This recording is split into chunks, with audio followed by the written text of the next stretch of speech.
Hello, wrestling fans, and welcome to another Sunday night episode of Championship Wrestling. I'm Herb Simmons, and somebody say, let's get fired up. That's exactly what we're going to do tonight. We're going to get fired up right away, right off the bat. We're going to take you to an interview with our good friend, former NWA champion, who's coming to SICW. Take a listen to Tommy Wildfire Rich. Well, Tommy, I know you're looking real good about coming back to St. Louis.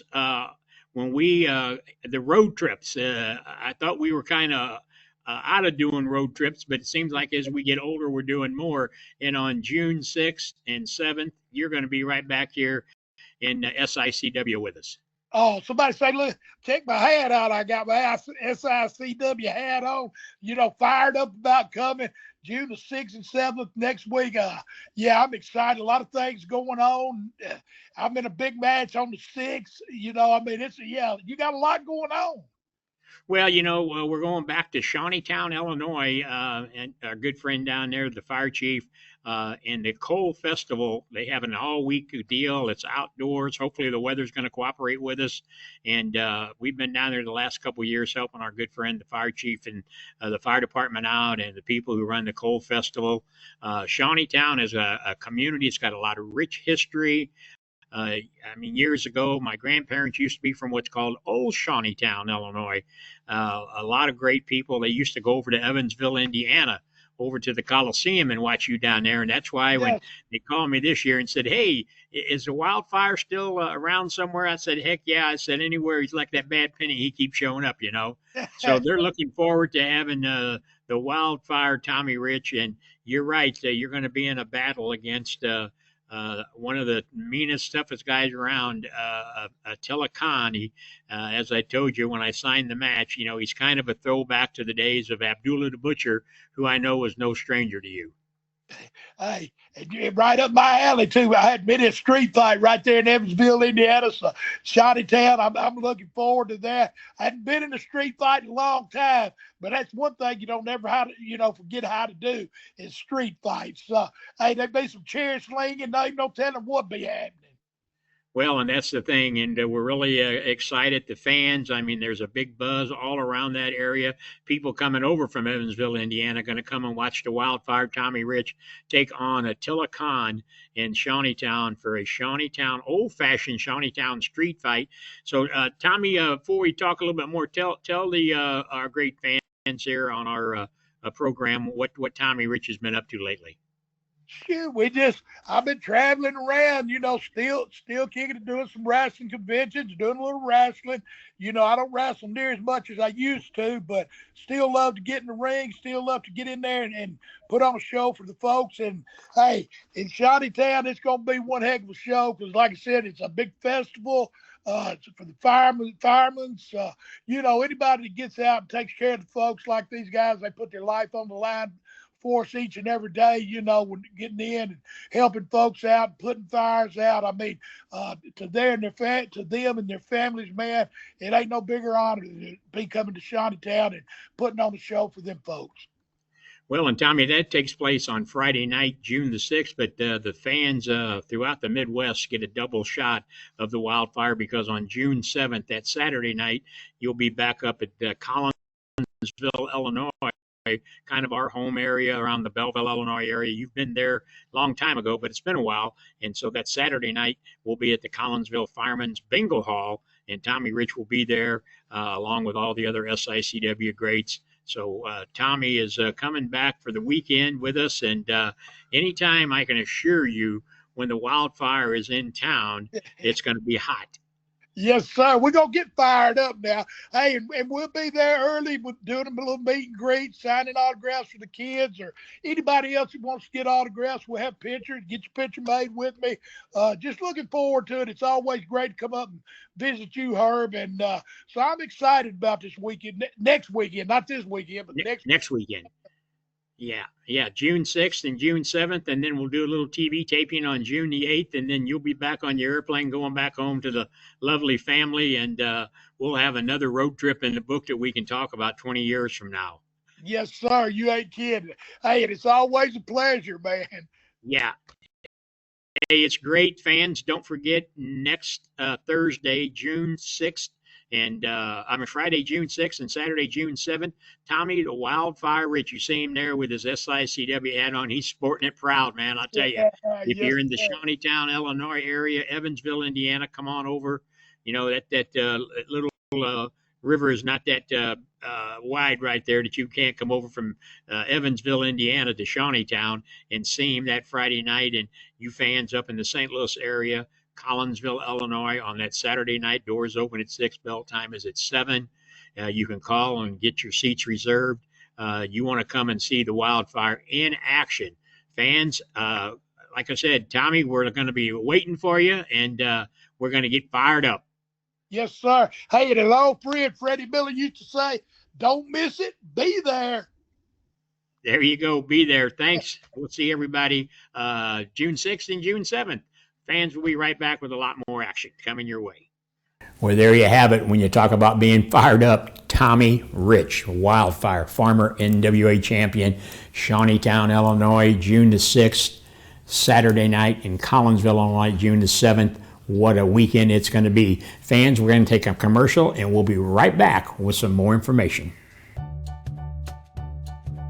Hey everybody, What Were They Thinking is proud to be a part of the show with Herb Simmons at SICW. Show some enthusiasm, Joe. Put on a damn bow tie. We got Herb Simmons. We got the Kill Arena. We got St. Louis, where Mr. Briscoe is in the Hall of Fame. What Were They Thinking? It's available on Backstage Pass. Sportskeedas, our buddies. We talk about the wildest, the craziest, the dumbest, the insane moments in wrestling history that I'm proud to be a part of because, Mr. Briscoe, you're the one that hired me. And I don't know what I was thinking when I did that, John. That's not nice. Not nice at all. We love Herb Simmons. And Herb Simmons, you have been there forever. Mr. Briscoe thinks you might be 1,000. I don't think you're a day over 900. We love St. Louis. What were they thinking, Backstage Pass?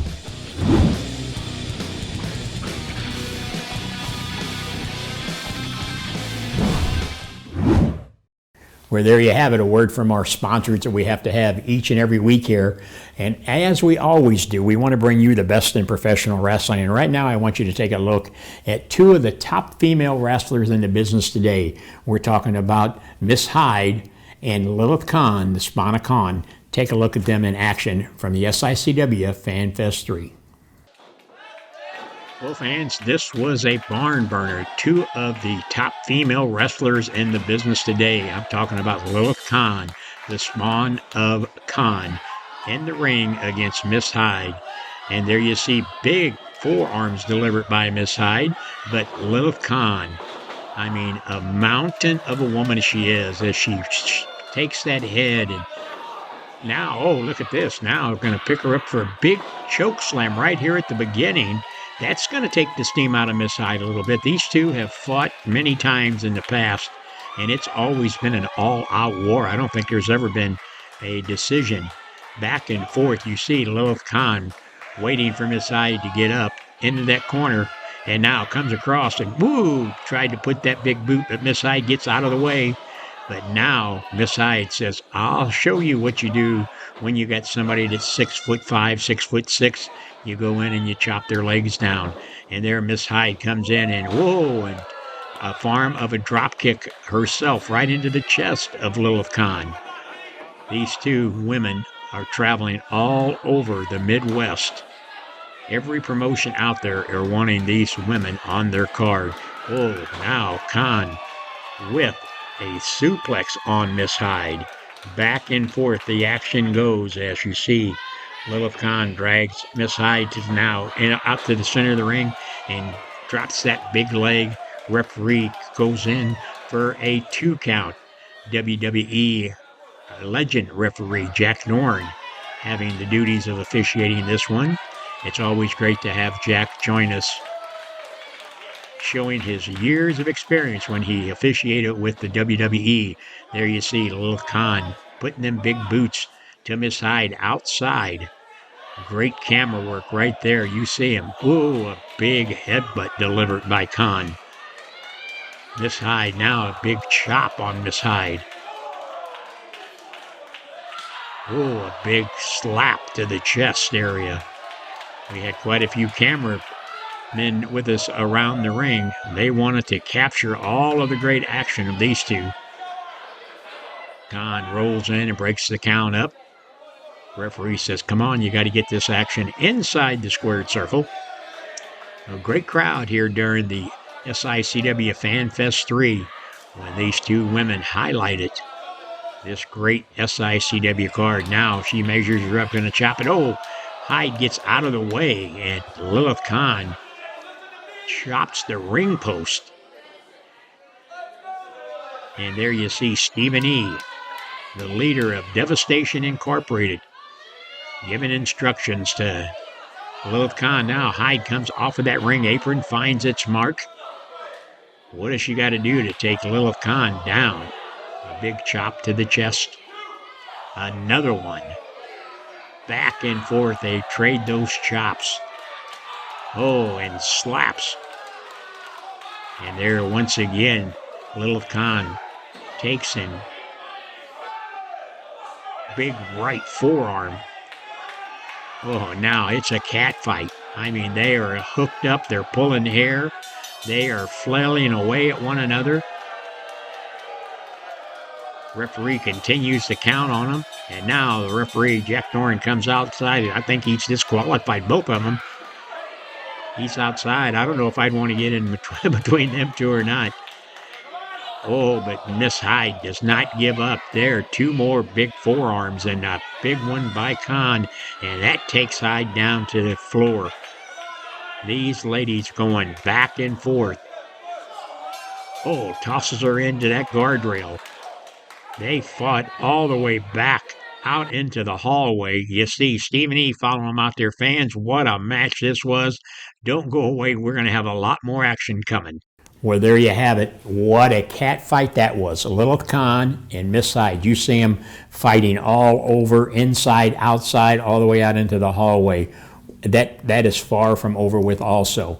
And now you saw the ladies in action. Now let's take another look at a match between the teacher and the student when you watch Shawn Vincent, the Canadian hero, take on his student, Big Nasty Glenn Williams. Take a look. Well, wrestling fans, the Canadian hero, Shawn Vincent, in the ring. And I'll tell you what, this was another all-out war. There is no love lost between the teacher and the student in this match. As you can see, Shawn Vincent pacing the ring, waiting for the arrival of none other than Big Nasty Glenn Williams. As I said, that's right, the teacher and the student. As you can remember, these two were thicker than thieves. I mean, when Shawn was out with his injury, it was kind of Big Nasty Glenn Williams that was carrying on the torch. But there you see Shawn Vincent now outside the ring attacking Big Nasty as he's making that entrance. And oh, they back into that ring barrier. And now Shawn Vincent is a man on a mission. And there you see him taking him over, picks up that bell and just drops it down on his shoulder. And Shawn Vincent says, okay, you've talked about me, you've talked about my family, and now you either got to put up or shut up. And there you see him sitting on his back, pulling back on his chin. Referee telling him, come on, we got to get this match in the ring. Big Nasty Glenn Williams, a man who is never lost for words. He thrives on controversy. And right now, Shawn Vincent hooks him up and drops him down on that ring barrier. And it's got him draped over that and just pulls him back over. And Glenn Williams, it's got to be wondering right about now, I thought he taught me everything when we attended the Ace Wrestling Academy. Maybe I didn't, Shawn says. And there you see Vincent picks up that chair, brings it over and jabs it into the abdomen, and now tries to hit him with it, but Glenn Williams manages to get the foot into the midsection. Both men still outside the squared circle. They said, we come to fight. Shawn now tries to get him back up in the ring. Referee says, come on, let's get this one officially going. I think he just now called for the bell. And Shawn Vincent back 100%. And of course, anytime you see Big Nasty Glenn Williams, you see his partner, trending Trent Daniels on the outside. Hashtag trending Trent Daniels. And now it's him and Big Nasty that are joined at the hip all the time. But that's not stopping Shawn Vincent from introducing the head of Big Nasty into that top turnbuckle. A second one. And now, is he going to make it a third one here? Or maybe a trifecta here. He throws him in there. Yes, he does. And Glenn Williams drops to the canvas, and Shawn goes for the cover count of 2. Referee Andy Anderson, who's had some controversy surrounding him of late, is now officiating this match. Shawn Vincent drops the big elbow. Referee goes in for another count. I'm not so sure Shawn is interested in a 3 count here. I think he wants to just punish Glenn Williams as he tosses him right back outside. And there you see Trent Daniels checking on his man. Referee begins the count on Big Nasty.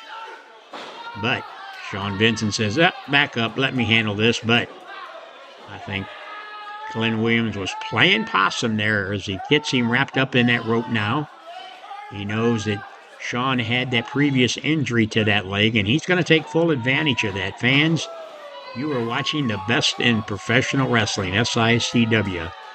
As we are on the road, don't forget, action anytime you see the SICW marquee, whether it be in Shawneetown, Illinois, whether it be in Fairmont City, Illinois, whether it be at the Missouri Athletic Club, or whether it be at the Worldwide Technology Raceway. When you see the SICW banner, you know you're in for the best in professional wrestling. Shawn Vincent favoring that knee right now, and you can bet Glenn Williams is going to take full advantage of it just like that, snapping it back as Shawn crawls over to that corner, kind of in a retreat mode. It's Glenn Williams kind of stalking him now. Oh, but Vincent reaches out, fighting his way out of that corner. A wild right, but no, a big slam by Big Nasty Glenn Williams. Once again, slows Vincent down. He rolls in for the cover count of 1, a 2 count. Trent Daniels trying to tell the referee, no, that was a 3 count. I gotta say, referee called it that right that time, but still Glenn working on that leg, using the theory that if he can't stand, he won't be able to fight. But you're going to have to do a lot more than that to a guy like Shawn Vincent. Yes, I've never agreed with him all the time, but Glenn Williams now just kind of treating him like a rag doll, kicks him outside that ring as you see. Shawn continues to favor that left leg, and Trent Daniels comes over and puts the boots to it. 2-on-1 here, but Shawn trying to fight his way back against Trent Daniels. He says, I'm just helping him. I'm just putting him back up in the ring. Right into the arms of Big Nasty Glenn Williams. Fans, we appreciate you joining us each and every Sunday evening here, where you get to see the classic matches, you get to see the current matches, and you get to see everything that SICW has going on. And we got some big dates coming up. Friday night, June the 6th, Shawneetown, Illinois. Tommy Wildfire Rich will be in action against the Telecon in a Shawneetown street fight.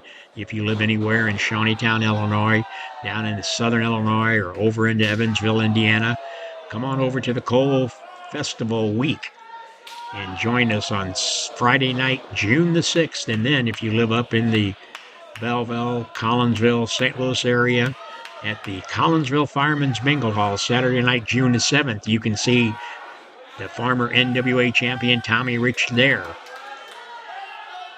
And all the SICW stars, it will be at the Collinsville Firemen's Bingo Hall, 9510 Collinsville Road.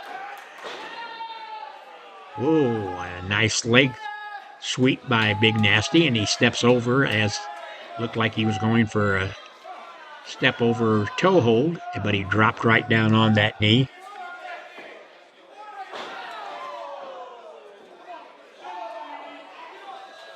Big Nasty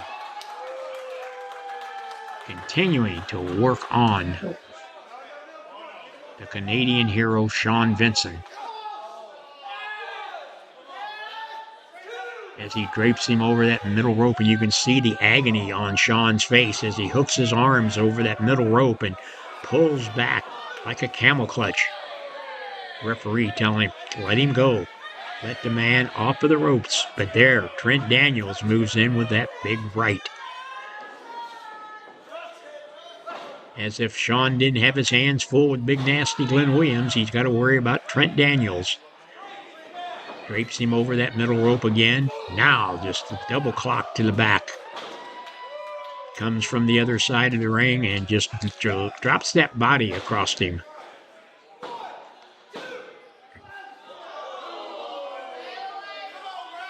Cover Shawn, count of 1, 2, and no, he gets that right shoulder up. Right now, I'd have to give the advantage of this one to Glenn Williams. Shawn is still favoring that leg, but right now he's trying to reach down inside. He's trying to get the adrenaline flowing here as now you see Big Nasty with that reverse headlock. Shawn trying to get to his feet. Now, elbows to the midsection, to the kidney area. Shawn off the rope, nice leg takedown by Shawn Vincent, but I think that may hurt him just as much as it did Big Nasty as he ends up outside the ring with Trent Daniels. Referee begins the count on Glenn Williams. Well, wait a minute, what's this? Trent Daniels comes over. He got something out of a bag, and he's giving him, it looks like a chain. Trent Daniels, and there you see it. Everybody in the Hilton Hotel ballroom just watched him wrap that chain around his fist as he climbs back into the ring. Referee just, wait a minute, what's he letting him? Now he holds it up. He goes in, but now Shawn Vincent, he takes the chain from him and he clobbers Glenn Williams with it. Glenn goes down. The referee's calling for the bell, and Shawn continues to attack. And now Trent Daniels comes in. He gets leveled by it. Now, the referee, Andy Anderson, is telling Shawn, you used the illegal object, so I'm disqualifying you and fining you $500. And Shawn telling him, wait a minute, he brought it in the ring. And I think he ends up telling him, well, I'm going to get my money's worth then. And he clobbers him one more time. Fans, this feud, this war between Big Nasty Glenn Williams and Shawn Vincent is far from being over.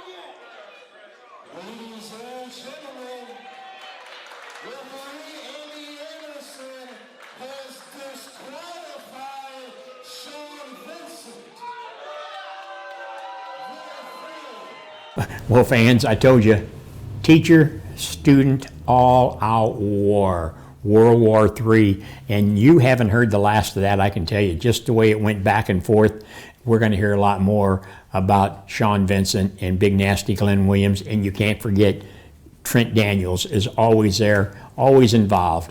Fans, we're going to take a commercial break. When we come back, a lot more information coming your way.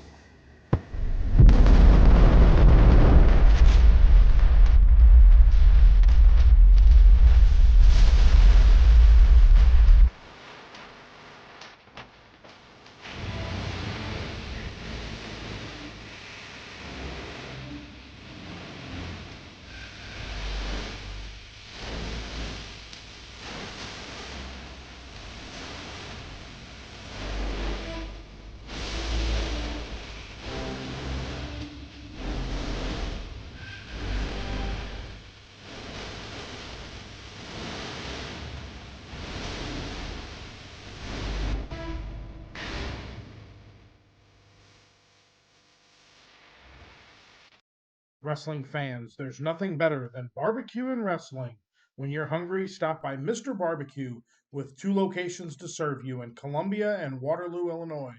Great barbecue, cold beverages, and SICW wrestling. Well, fans, we showed you a lot of the current stuff going on. Now it's time to go back and take a look at some of our great classic matches, because that's what SICW is all about, the old and the new. You've seen some of the new stuff. Now take a look at these classics. Welcome to Wrestling at the Chase, the opening bout, a 1 fall with a 10-minute time limit. Introducing from Houston, Texas, weighing 227 pounds, Gene Stevens. From Denver, Texas, weighing 236 pounds, David Von Erich.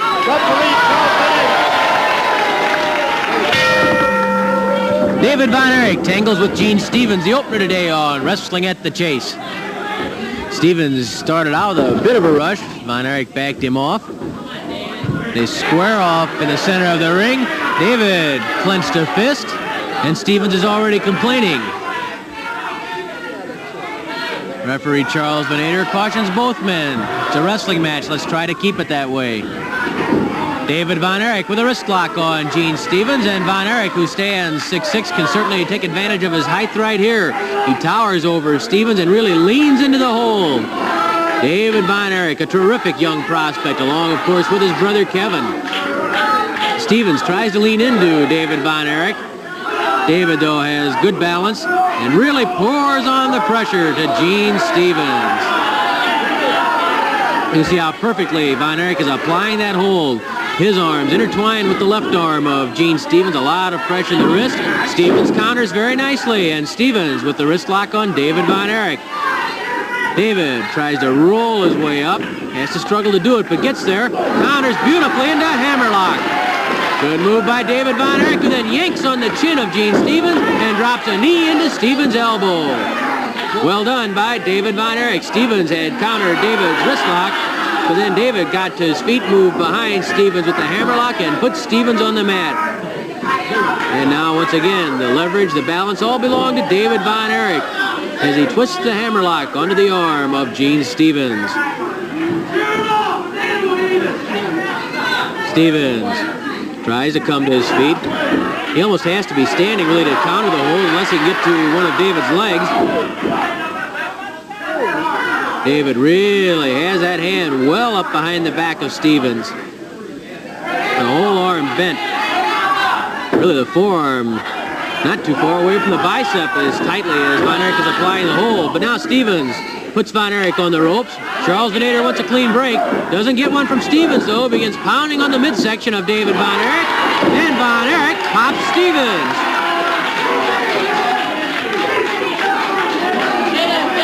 Stevens stays in the corner, but you don't see any wild rushes from David Von Erich. A lot of poise for the young man. Experience beyond his years, really, and of course a lot of that comes from his father, Fritz Von Erich.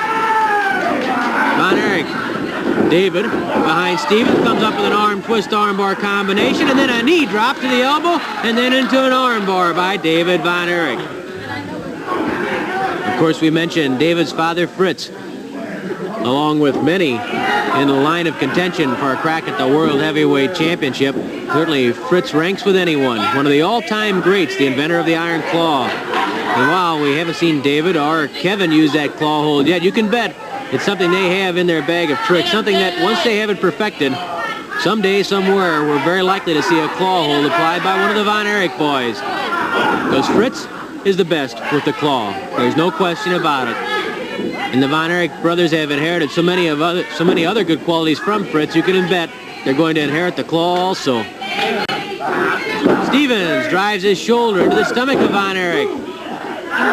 Hard clout to the ribs and then to the neck by Gene Stevens. Stevens pounding on David Von Erich. Come on, David! That one hurt Stevens' hand as he caught Von Erich on the jawbone. Von Erich battles back. David drives a knee into the stomach of Gene Stevens and then whips Stevens to the ropes. Drop kick by David Von Erich. Von Erich covers Stevens. Stevens drapes his leg onto the bottom rope. Stevens goes for Von Erich's leg, trying to throw David off balance. Those long legs make an inviting target for any opponent of David's. And now Stevens ties up the leg of David Von Erich. As though he needed any reminder, that drop kick of David told Stevens just how agile and how quickly David Von Erich can take to the air. It also reminded him exactly how effective that drop kick can be. So Stevens quickly shifted his attack to the legs of David Von Erich, hoping to take some of the spring out of those legs. The crowd chants and yells, encouraging David Von Erich. But Stevens in command, or is he? Von Erich hooks the head, flips Stevens over. A lot of strength in those legs, too. Stevens looked as though he was going to try to kick David Von Erich, but David blocked it. Body drop into the thigh by David Von Erich. David still favoring that leg a little bit, though. Leg snap by David Von Erich. 5 minutes have elapsed, 5 minutes left. 5 minutes remain in the opener between Gene Stevens and David Von Erich. Stevens outmaneuvered Von Erich there, catching David with a kick to the stomach. Stevens hurls Von Erich to the ropes, and then a kick to David's chest as Von Erich comes off those ropes. Hard punch to the head by Gene Stevens. Once more, Stevens bangs home that fist to the head of David Von Erich. Stevens really opening up with the rough stuff now, trying to polish off David Von Erich. But David refuses to quit.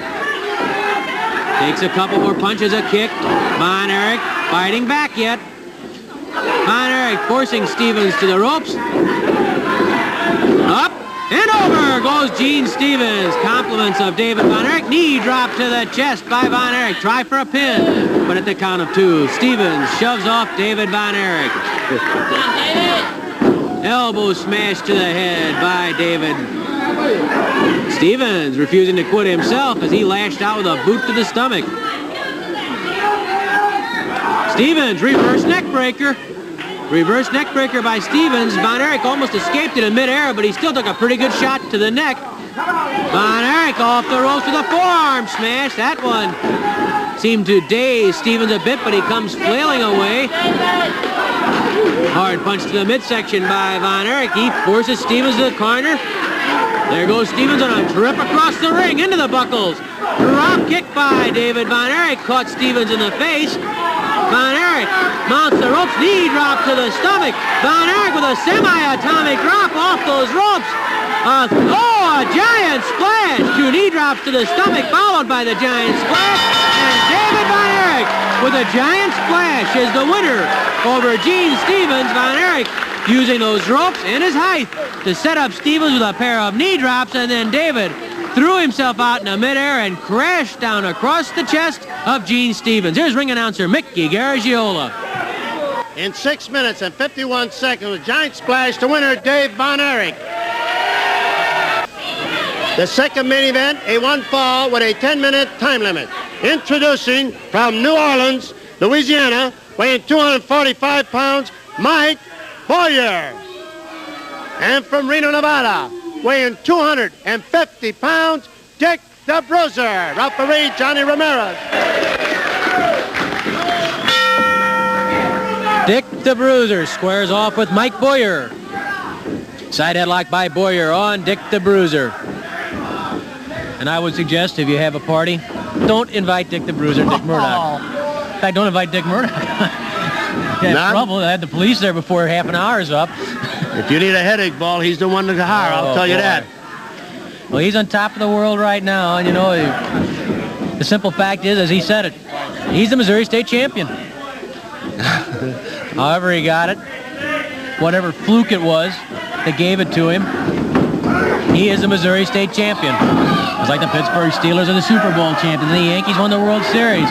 Whatever may have happened with an umpire and an official, whatever flukes of lady luck were involved, he's the Missouri State champion, Dick Murdoch. He's a man on a spot, I'll guarantee you that. And a man of very few words. Dick the Bruiser with a nerve clamp on Mike Boyer, digging in. Boyer forced his knees by the pressure applied from Dick the Bruiser. The Bruiser drives the knee into the back of Boyer. And once again, digs in on the neck of Boyer. The Bruiser, who's probably been suspended more times in more places than any other wrestler in history. We've seen Dick Murdoch in some brawls. Let me tell you, Dick the Bruiser's been in a few himself. He wrote the book. He's no altar boy. Boyer, his head driven into the top turnbuckle, and the Bruiser. The forearm smash. Boyer fights back. Mike Boyer pounds on the Bruiser, tries to pull the Bruiser out of the corner, can't do it, then tries to throw the Bruiser into the turnbuckle. The Bruiser, with tremendous power in his neck and shoulders, just won't go. Boyer does. There's a man in Dick the Bruiser, another one of these tremendously powerful wrestlers. The Bruiser can bench press over 500 pounds also. I say also, I'm thinking in terms of, say, King Kong Brody, who's done a 540-pound bench press. And that is probably why Mike Boyer's down on his knees right now as he tests strength against Dick the Bruiser. The Bruiser looking right in Boyer's eyes, and how do you like it? Rub a little salt into the wound. I wonder what he charged to haunt a house. Murdoch, the Bruiser. The Bruiser. Oh, my God, just right down the man's throat. Mick, he doesn't haunt him, he wrecks him. Oh, you better believe it. And right now, he'd probably like nothing better than to wreck Dick Murdoch. Pat O'Connor, I'm sure, was happy when Dick the Bruiser came to his aid in one reason, for the fact that O'Connor was bleeding and hurt. On the other hand, I'm sure he was sorry to see the Bruiser come in because it did cost O'Connor the match by disqualification. But Pat has been around. He understands the Bruiser. He understands what furies are burning right now in him, boy, what temper is frayed right there, and he can understand why the Bruiser did what he did. The Bruiser's not going to need much of an excuse to come after Murdoch at any time, believe me. Sure, he's right on his trail. He just follows him around. And Murdoch did the same thing to the Bruiser for a couple months. The Bruiser pitches Mike Boyer through the ropes and out of the ring. Right down there, says the Bruiser, as he goes out after Mike Boyer. The Bruiser slams Boyer into the steps leading up to the ring. Then the Bruiser lines up Boyer and slams him head first into the steel ring post. And then the Bruiser eyes our press table. And Boyer up over the table into the chairs. And there goes the table as Dick the Bruiser rearranges the KPLR TV studio. The Bruiser strangling Boyer and pours ice water over his face, knocking Boyer up against the canvas wall. The Bruiser grabs Boyer and slams Boyer into the ring post. Boyer pulled over the steps by the Bruiser. The Bruiser battering Mike Boyer.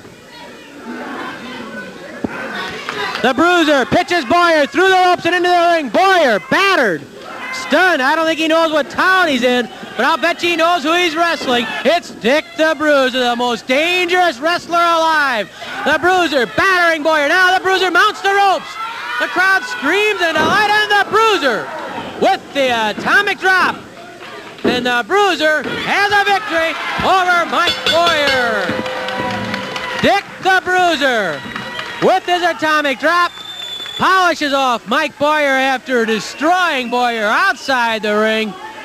Dick Murdoch, you better beware. I think that man's looking for you. Here's Mickey. Don't hurt me. In 4 minutes and 40 seconds to win the bout, Dick the Bruiser. Welcome to Wrestling at the Chase, the opening bout, a mixed match, one fall, with a 15-minute time limit. Introducing from Fort Lauderdale, Florida, weighing 140 pounds, Vivian St. John. From Winnipeg, Canada, weighing 243 pounds, Bulldog Bob Brown. From Dallas, Texas, weighing 158 pounds, Wendy Richter. And from Omaha, Nebraska, weighing 254 pounds, Ted DiBiase. Referee Chuck Riley, Lee Warren.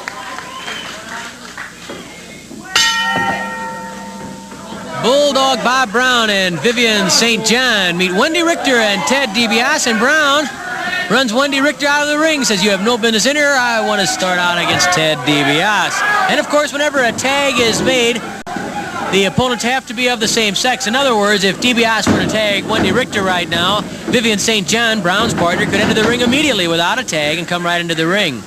By the same token, if Brown tagged Vivian St. John, then Wendy Richter could charge into the ring.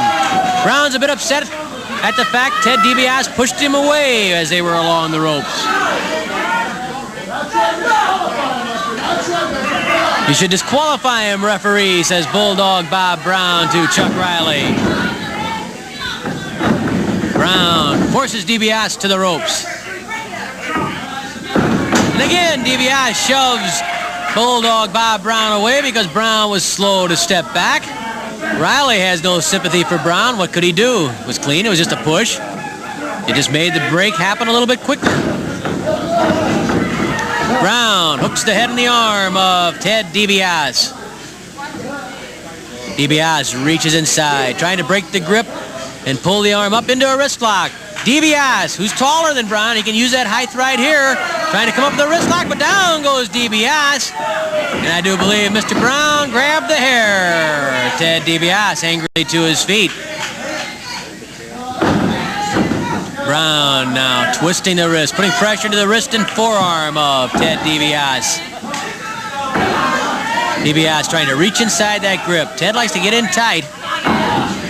There's a kick to the stomach, and DiBiase twists the arm. Down goes Bulldog Brown, leg drop to the bicep, and then DiBiase scissors the arm of Bulldog Bob Brown. Brown getting onto his side so those shoulders are off the mat. Vivian St. John reached in to try and make a tag with Brown, and of course that would be perfect for Brown because then Richter and St. John would have to come into action. Ted DiBiase drops that knee into the bicep of Bulldog Bob Brown. Brown comes to his feet, threatens to throw a punch at DiBiase, but he doesn't get the chance. DiBiase spins and twists that arm. Now Ted hooks the elbow and puts pressure to the upper portion of the arm. Brown trying to get back to Vivian St. John. Fireman's carry by DiBiase stops that. What a brilliant young wrestler is Ted DiBiase. Boy, you talk about some of the tremendous young talent on the way up. Certainly DiBiase personifies that along with people like David and Kevin Von Erich. There's a tag, and that means St. John comes in against Wendy Richter. DiBiase is a little frustrated by that. He had Brown in some trouble. Wrist lock by Vivian St. John on Wendy Richter. Two tall young ladies right there. And if you take a good look at Vivian St. John, the way she's built, her features, the red hair, she has to remind you of Kay Noble. And I'm sure you remember Kay Noble, a scrappy customer, now makes her home up in Northwest Missouri. Fine wrestler. And I'll tell you, Vivian St. John reminds me of her in more ways than one because Vivian, like Kay Noble, is a real scrapper. Wendy Richter steps back after a clean break.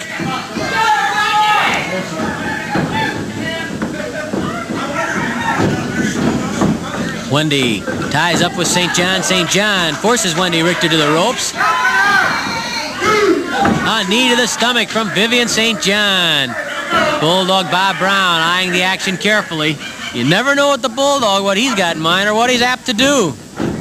St. John again puts Wendy Richter on the ropes. Brown, they're taking a look. St. John strangling Wendy Richter, and I can't tell if Brown has a hold of the... No, he's keeping his hands out. He's just watching what's going on very carefully. Flying mare by Vivian St. John. Is she strangling?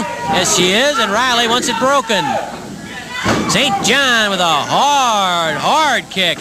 And another kick to the head knocks Wendy Richter face first to the mat. And St. John grabs Wendy Richter's hair, banging her to the canvas. Vivian St. John.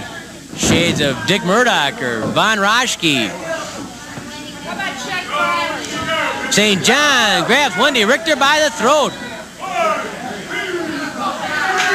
Oh, St. John clouts Bulldog Bob Brown. She threw a punch at Richter, hit Brown, and then Brown kicks Richter. Brown kicks Richter right in the hip, and that infuriated Ted DiBiase. 5 minutes have elapsed, 10 minutes left.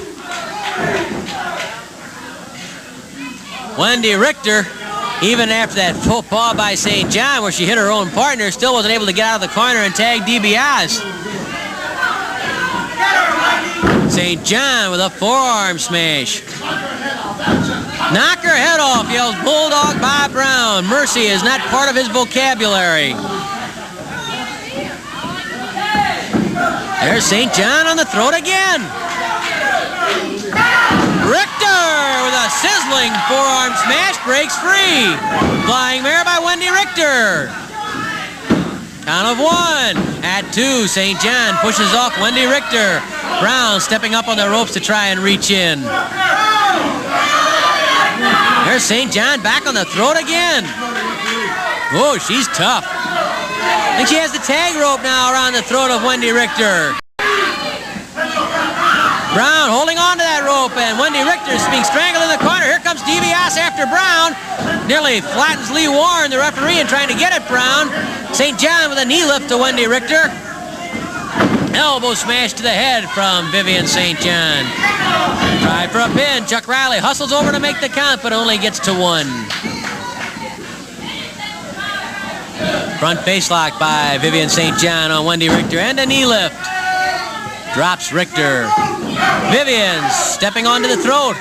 Of course, in a match like this, quick tagging is not as important as it normally would be in a regulation tag match. A quick tag here by St. John to Brown obviously doesn't help the situation because that brings DiBiase into the fray. Brown yells at St. John, don't stop, keep it up. It's more important for the person in trouble to make the tag than the one who is on the offensive, as Vivian St. John is right now. St. John using the bottom rope to strangle Wendy Richter. St. John strangling Richter again. Well, Brown should be pretty happy with the tactics of Vivian St. John because St. John obviously has the same philosophy as Bulldog Bob Brown. The crowd becoming quite upset with the tactics of Vivian St. John, who I believe is choking once more.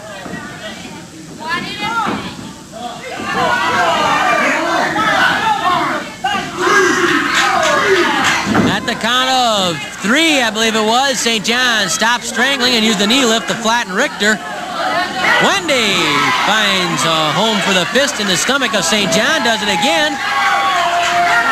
Wendy Richter bangs away those forearm smashes, driving him home, and now she strangles St. John. Vivian St. John getting a taste of her own medicine.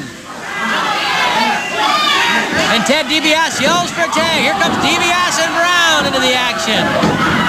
Ted DiBiase, oh, his eyes raked by Brown. Brown tossed to the ropes, flying tackle. DiBiase ducks. Over the top. Underneath again, Brown flying off those ropes. Then DiBiase pitches Brown into the air for a hard jolt. And Brown bails out. Wendy Richter chases Brown off the apron and throws a kick at Brown too. She kicks Brown again. And Bulldog Bob Brown is upset. Wendy Richter, just as angry as Brown, I think. Yes, she was willing to take a kick at Brown right there, and Brown goes over to more friendly surroundings, the corner where Vivian St. John is.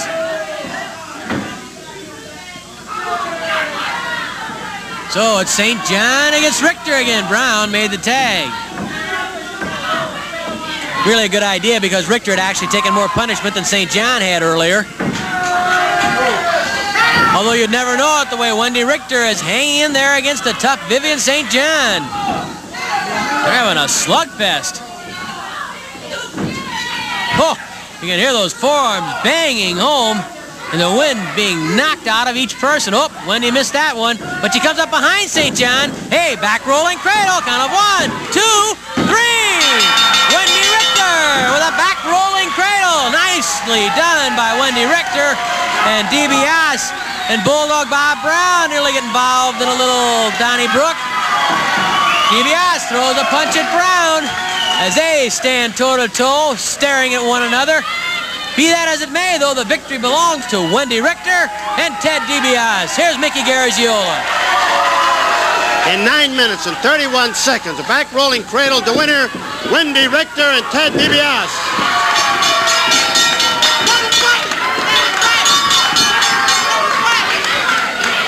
Wendy Richter and Vivian St. John still going to it. DiBiase keeping Brown out of matters so that St. John and Wendy Richter can try and settle their differences.